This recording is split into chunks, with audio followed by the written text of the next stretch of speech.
The rain came down in cold, relentless sheets that Tuesday night in November, turning the empty streets of Millbrook into shallow black mirrors that reflected nothing. 11 o'clock. Ethan Carter had been on his feet since 5 that morning, and his body carried every hour of it like weight in his bones. He drove his battered pickup through the dark with both hands on the wheel and his mind already home, already standing in the doorway of the back bedroom, where his 6-year-old daughter Lily would be asleep with her stuffed elephant tucked under one arm. He was not looking for anything. He was simply going home. Then his headlight swept across the bus shelter at the corner of Maple and Fifth, and something made his foot ease off the gas. A woman sat alone on the metal bench. She wore a thin white dress that the rain had turned nearly translucent. No coat, no shoes. Her bare feet rested on the wet concrete, and she held a white folding cane loosely in her right hand, the way a person holds something they've stopped expecting to use. Her eyes were open, pale, and fixed on nothing, pointed somewhere past the edge of the road and into the dark. She wasn't calling for help. She wasn't looking around. She simply sat there, utterly still, as if she had decided, finally, permanently, that no one was coming. Ethan pulled over. He rolled down his window. "Ma'am, are you all right?" She didn't respond. He climbed out into the rain, the cold soaking through his jacket in seconds. He moved slowly, the way he moved around animals that had been hurt. "I'm not going to hurt you," he said. "I just want to make sure you're okay. Can I help you get somewhere?" Her head tilted slightly toward his voice. And then she spoke quietly, clearly, with the precision of someone choosing each word before releasing it. "Don't take me anywhere they'd expect," she said. "They're already looking for me." Ethan stopped walking. She had said his name. Not sir. Not mister. His name. Ethan. Spoken with the calm certainty of someone who had known him for years, who had no reason to explain it and wasn't offering one. He stood in the pouring rain and stared at a blind woman he had never seen in his life, and something shifted beneath him, not fear. Not quite. Something more like the sensation of stepping onto what you believed was solid ground and feeling it give, just slightly, underfoot. She said nothing more. She waited, and Ethan Carter, without being able to explain why, walked back to his truck and opened the passenger door. Ethan was 38 years old, though most days his reflection suggested something older.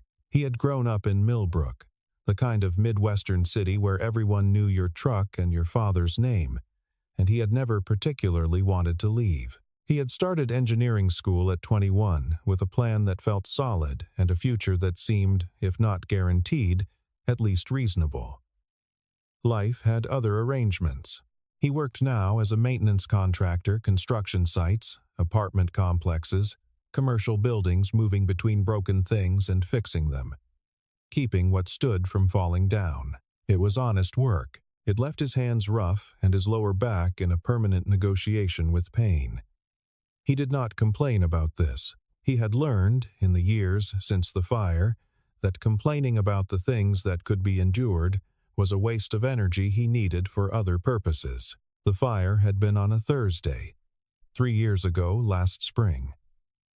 He had been working a night shift at a warehouse on the east side of the city when the call came.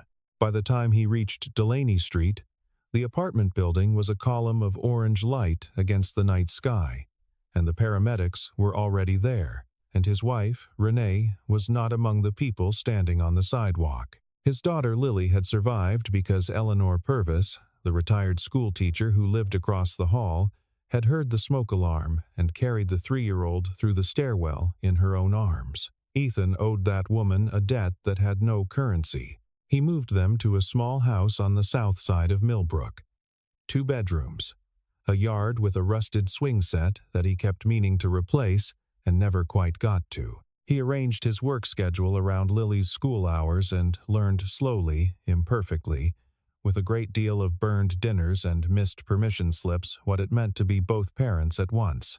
Some nights, after Lily fell asleep, he sat on the edge of her bed and didn't move for a long time. He was not brooding. He was simply present in the only way that felt real. Lily was 6 and entirely without fear, and full of opinions about everything from cloud shapes to the correct way to eat a sandwich. She had her mother's eyes warm and direct and slightly challenging, and her father's stubbornness, which she had already learned to disguise as reasoning. She asked about Renee the way children ask about weather, openly, without the weight that adults wrapped around such questions. "Is Mom watching us from heaven?" she had asked once while eating cereal, without looking up from her bowl. Ethan had said yes. Lily had nodded and taken another bite. That was enough for her. His own mother used to say he had a rescuer's instinct, that he could not drive past someone broken down on the side of the road, could not walk past a problem without needing to address it. Ethan didn't see it as a character trait. He saw it as the only way he knew how to move through a world that had already taken too much from him. If he could stop one more thing from falling, he would.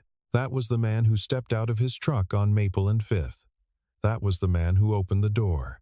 Her name was Clara.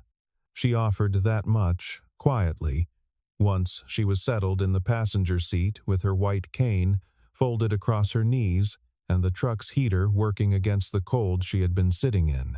Ethan pulled away from the curb without having made a conscious decision about where he was going, which was how he ended up heading for his own house.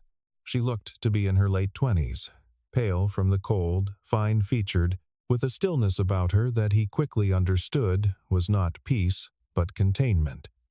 The kind that a person develops when they have learned that visible distress invites the wrong kind of attention. "You said my name," he said after several minutes of silence. "I know. We've never met." "No. Then how?" "Not tonight," she said. Not unkindly. Carefully, the way a person manages the sequence of a revelation they are not yet ready to make. "I'll explain everything. Just not tonight." He let it go. He pulled into his driveway and sat with the engine running for a moment. "I have a daughter," he said. "She's 6 years old. She's asleep in there." He kept his voice level. "Whatever you're running from, whatever is following you, I need to know it's not going to come into that house and hurt her." Clara turned her face toward him. Her pale eyes didn't focus, but there was something in her expression that was more perceptive than sight. "If I believed staying here would harm your daughter," she said, "I would have stayed on the bench." He didn't ask how she knew about Lily. Mrs. Eleanor Purvis had been watching the child that evening. She handed Lily off at the front door with a single searching look at the woman standing behind Ethan, a look she was too well-mannered to put into words. Lily had no such restraint. She stood in the doorway in her pajamas, studying Clara with her head tilted to one side, and then said with the direct efficiency of children, "You can't see, can you?" Clara smiled. It was the first natural thing she had done since the bus stop.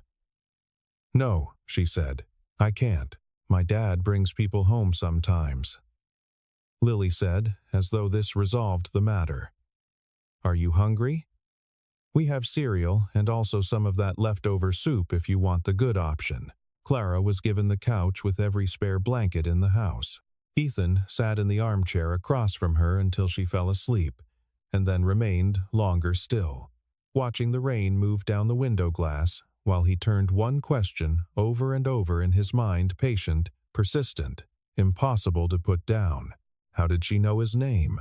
By the second morning, Lily had adopted Clara with the comprehensive totality that only a child can manage. She brought Clara toast without being asked and described the layout of the house in careful, unsolicited detail. "The kitchen is on your left when you come out of the living room, and there's a step down. So be careful there, and Dad always leaves his boots right next to the mat, so watch out for those because he forgets every single day." She held Clara's hand, walking between rooms with a gravity that belonged to someone 4 times her age, and she did not treat Clara's blindness as a limitation to apologize for. She treated it as a fact to be accounted for. Ethan watched this and felt something open in his chest that he couldn't quite close again. Clara moved through the house with a precision that he tried, for several days, to attribute to quick spatial adaptation. She returned her mug to the exact right spot on the counter without reaching. She navigated the hallway without touching the walls. She paused at doorways, with her head slightly raised, as though she were reading the air of each room before entering it. But the smaller things were harder to explain. She knew without being told that he took his coffee without sugar. She mentioned the old swing set in the backyard during a conversation about Lily, a detail she could not have observed. On the third morning, she asked, quietly, whether Lily might have left her spelling worksheet under the couch cushion because she had a feeling. Ethan checked. It was there. He told himself there were explanations. He stopped telling himself that by the end of the third day, she never turned toward the front windows. When a car slowed on the street outside, she went still in a way that had nothing to do with listening and everything to do with survival. On the fourth evening, a dark SUV rolled past the house twice in the space of 20 minutes. Ethan clocked it both times. He said nothing and turned around to find Clara already standing in the interior hallway, both palms pressed flat against the wall, every bit of color gone from her face. "How long have they been circling?" she asked. He didn't ask how she knew they were circling. "Just started," he said. She closed her eyes. The room felt smaller than it had a moment before. The conversation came that night, late, after Lily had been asleep for 2 hours and the house had settled into the kind of quiet where the kitchen clock sounded like a metronome. Clara sat at the table, with both hands wrapped around a glass of water she wasn't drinking. Ethan sat across from her and did not push. He had learned that some people needed a container of silence before they could bring themselves to speak, and he had time. She had grown up in a different world, she told him. Her father's world. Private floors in glass towers downtown. Cars with tinted windows. People who moved around her father the way smaller objects orbit something massive, adjusting their paths without being asked. She said his name the way a person names a storm system moving in from the coast. Victor Whitmore. Ethan knew the name. Most people in the state did. Whitmore Industries was among the largest private research conglomerates in the country. Defense contracts, medical technology, advanced bioengineering. Victor had been on magazine covers. He had given commencement speeches at universities. He had donated a wing to the Children's Hospital, 3 counties over, and his name was on it in letters a foot tall. "He's your father," Ethan said. "He was," Clara said. "He stopped being my father the day he put me in the program." She had been 26 when the project began. Whitmore Industries maintained a division classified, absent from every public record that was developing neural interface technology for a specific application. The premise, as Victor had explained it to her over dinner in the penthouse apartment where she had grown up, was this: the human brain could process far more environmental data than conscious perception allowed. The project sought to access that latent capacity artificially, training the neural architecture to read and interpret another person's stored information, memories, emotional states, knowledge through physical proximity and direct contact. She had agreed to be a subject. She had been young, and she had believed that her father's certainty was the same thing as his being right. For a time, it seemed to be working. But the human brain does not always accept what men decide to install inside it. The procedure destabilized her optic pathways. Within a year, her vision began to fail, first at the edges, then at the center, gone like candles extinguished one by one in a darkening room. The project physicians maintained for months that the deterioration was temporary. It was not temporary. Victor Whitmore called it an acceptable outcome and redirected the project's resources to the next candidate. "He left you," Ethan said. "He filed me," she said. "Archived" was the word he used. "I was a data point that hadn't yielded the optimal results. So I was stored somewhere out of the way and managed." She paused. "There's a facility 40 minutes from here. It's not a prison. It doesn't look like one. But you can't leave." She had found a gap 3 weeks ago, a shift change, an unlocked service gate, a moment of human error that no system can fully eliminate, and she had walked out into the dark, and kept walking until she could not walk any more. Ethan was quiet for a long time after she stopped talking.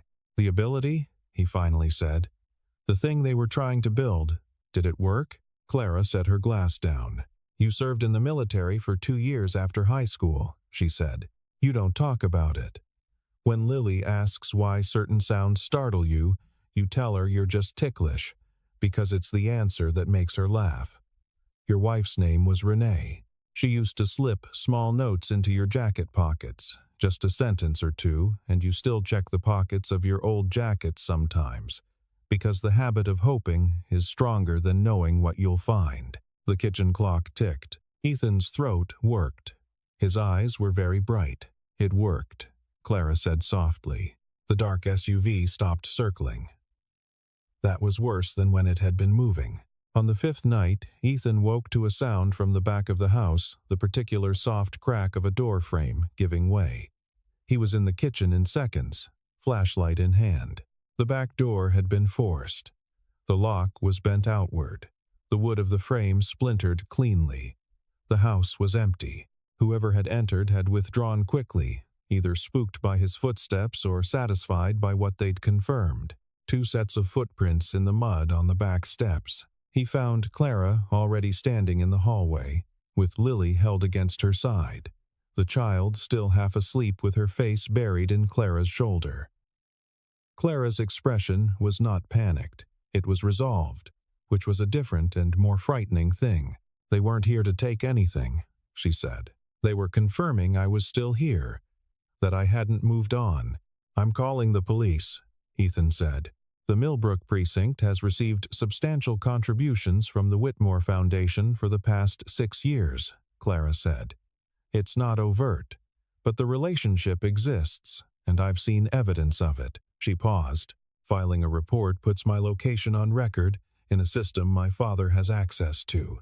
Ethan looked at her. He looked at his daughter, who had one arm looped loosely around Clara's neck in the drowsy, uncomplicated way of children who trust entirely. He made his decision. "You're not leaving," he said. Clara turned her face toward him. Something shifted in her expression, not gratitude exactly, though it was related to gratitude. Something older and more tentative, like a thing that had stopped expecting to exist and was only now, in the careful dark of his hallway, beginning to relearn what it meant to be safe. 2 days later, his phone rang from a blocked number.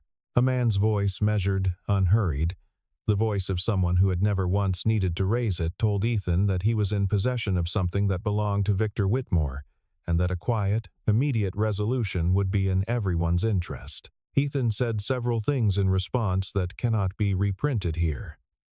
Then, he hung up. He was still holding the phone when his phone rang again 53 minutes later. It was Lily's school. She had not come out at dismissal. 2 men had been seen near the side gate. The security camera covering that entrance had malfunctioned at 2:58 in the afternoon. He drove to the school. He spoke to the principal and to a police officer who took his statement with a careful, polite disengagement that confirmed everything Clara had warned him about. He drove home and sat at the kitchen table with his hands flat on the surface and a sound somewhere behind his sternum that he could not allow to become what it wanted to become. Clara was there when he walked in. She knew before he said a word. "She's not hurt," Clara said immediately.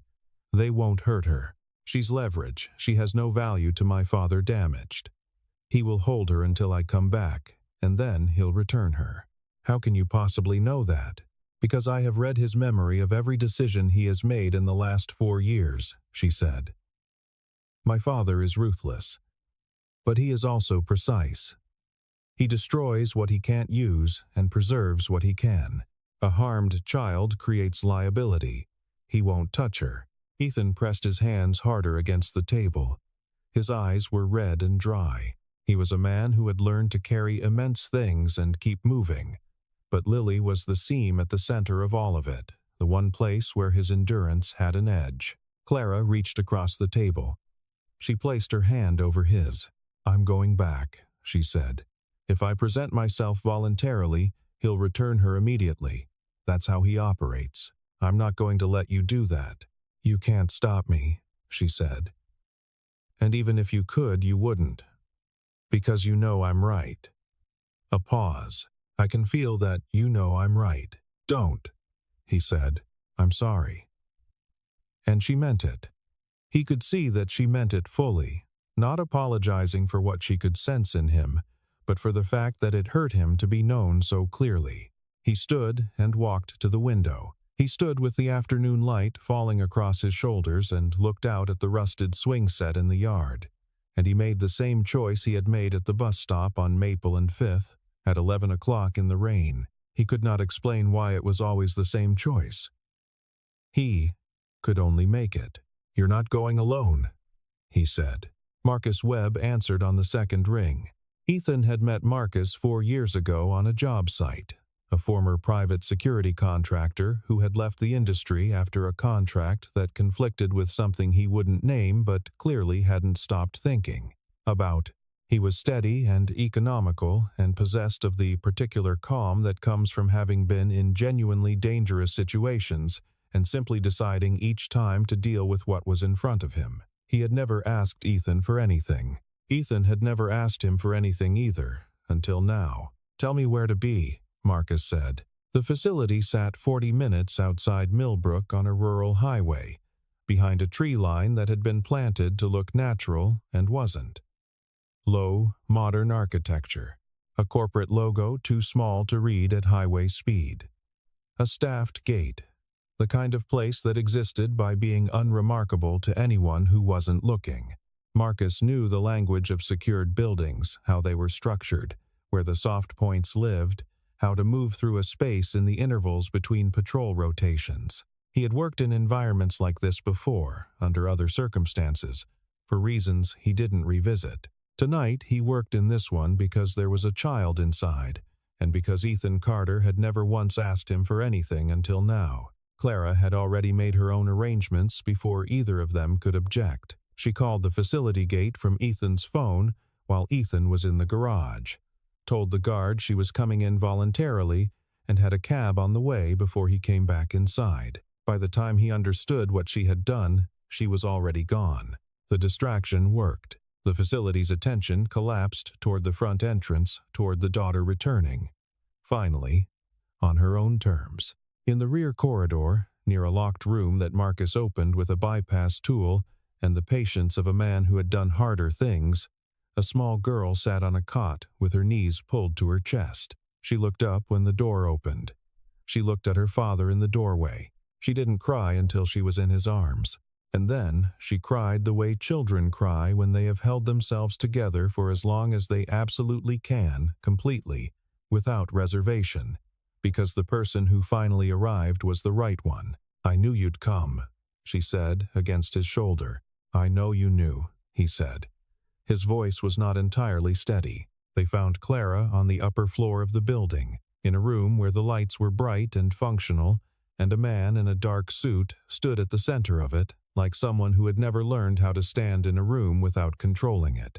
Victor Whitmore was in his early 60s, gray-haired and precise, with the careful, unhurried quality of a man accustomed to watching other people react while he himself remained still. He was not a man who displayed surprise. When Ethan came through the door behind Marcus, Victor simply redirected his attention the way a camera adjusts its angle smoothly, without indicating that anything unexpected had occurred. Mr. Carter, he said, pleasantly, you've caused considerable inconvenience. Your men broke into my house, Ethan said. Then they took my daughter. A calibrated measure to facilitate a necessary outcome, Victor said. The child is unharmed, as I imagine you've confirmed. His gaze moved to Clara with the unhurried attention of a man reviewing inventory. You came back. I came back, Clara said. Because I brought something with me. For the first time, the stillness in Victor's face registered something. A slight tightening, a recalibration. Every internal file from the neural study, Clara said. Every trial record, every adverse outcome, every name, every decision you made that you needed to not be on record. She let that settle. I have had access to your memory for 4 years, Father. Every time you reviewed the project. Every time you weighed which losses were acceptable. Every time you told yourself it was science and not what it actually was. She paused. The attorney I contacted 3 days ago has everything. It goes to federal investigators this evening, whether or not I make another phone call. The room was very quiet. Victor was a man who had built an empire by being the one who held all the information. He was looking now at a woman he had discarded, whom he had believed to be contained and manageable, and understanding in the particular way that brilliant, controlled people understand things they have failed to foresee, that the variable he had archived had been running calculations the entire time. "You weren't part of it," he said. "You were a subject. You have no standing." "I was your daughter," Clara said. That was enough standing. Marcus had the room secured. Ethan stood between Clara and her father, still and unhurried, and did not move from that position. The documentation reached the federal investigators before morning. It was not hacked. It was not stolen. It had been absorbed over 4 years of proximity, every review meeting Victor had attended with Clara in the room, every conversation conducted near her about the project he believed she could not understand because she could not see. He had confused blindness with absence. He had not considered that the capability his program had installed in her was functioning perfectly, only turned on him rather than for him. 14 subjects across 6 years. 7 serious adverse outcomes. Internal safety reviews that had been suppressed. Regulatory filings that bore no resemblance to what had actually occurred in the facility. The documentation was extraordinary in its specificity, its completeness, and its accuracy. Victor Whitmore was taken into federal custody at 6:42 the following morning. Whitmore Industries began to come apart with a speed that financial analysts would later describe as one of the most rapid institutional collapses they had documented. Stock value plummeted before trading was halted. 3 board members resigned before noon. The facility on the rural highway was sealed by federal order. The corporate logo on the entrance, too small to read at highway speed, was covered with a paper notice before the end of the day. The man who had reduced his daughter to a data point discovered, in the end, that the data had not remained where he filed it. The weeks that followed were quieter than anything Ethan had known in a long time. Clara was seen by a team of neurologists at a university hospital 2 hours from Millbrook. Physicians who had no relationship with Whitmore Industries, no financial exposure to its outcomes, no interest in any result but the correct one. They evaluated her with the careful, unhurried attention of people whose only objective was accuracy. The news was not simple. The optic nerve damage was significant, but 2 of the 3 specialists believed that a targeted surgical intervention, combined with a newer therapeutic approach, could restore meaningful partial vision within 18 months. Possibly more, possibly less. One doctor said that the honest answer was that the honest answer wasn't yet known, and then said that was a better answer than the one she'd been given before, which was that nothing was possible. Clara cried on the drive home. Not with drama, not loudly. She turned her face toward the passenger window and cried the way a person cries when they have been holding a door closed for so long that opening it even slightly takes everything they have, and the relief and the grief and the possibility all come through at once, and there is no way to be neat about it. Ethan drove. He was quiet for a while. Then he said, "We'll figure it out." She kept her face toward the window. "You keep saying we." "I keep meaning it," he said. Lily processed the ordeal with the alarming efficiency of a child who had decided, somewhere in the back room of a building 40 minutes from home, that being frightened was not going to be the last thing she was. She had bad dreams for 2 weeks and slept in her father's room when they came, but during the day she was herself, fully, insistently herself. She drew pictures in crayon and left them on the refrigerator. A small house with 3 figures in front of it, a large sun in the upper right corner, a dog that bore a passing resemblance to several different animals simultaneously. No one in the household actually owned a dog. Lily had been addressing this oversight with increasing urgency. One Saturday morning, she climbed into Clara's lap with a picture book she couldn't quite read on her own yet and asked for help. Clara said she couldn't see the pages. Lily said she knew, and that she would describe the pictures out loud and Clara could help with the hard words, because Clara was smart and it seemed like a perfectly workable arrangement. Clara agreed that it did. They sat together on the couch like that for an hour, the child narrating images while the woman helped her sound out words, and the whole thing operated with the easy naturalness of something that had always existed and had only recently been allowed to begin. Ethan stood in the kitchen doorway with a coffee mug and did not move, because the moment felt like something that would change if he touched it. In the evenings, when the dishes were done and the house had settled, Clara sometimes sat in the backyard while Lily chased fireflies through the long summer grass.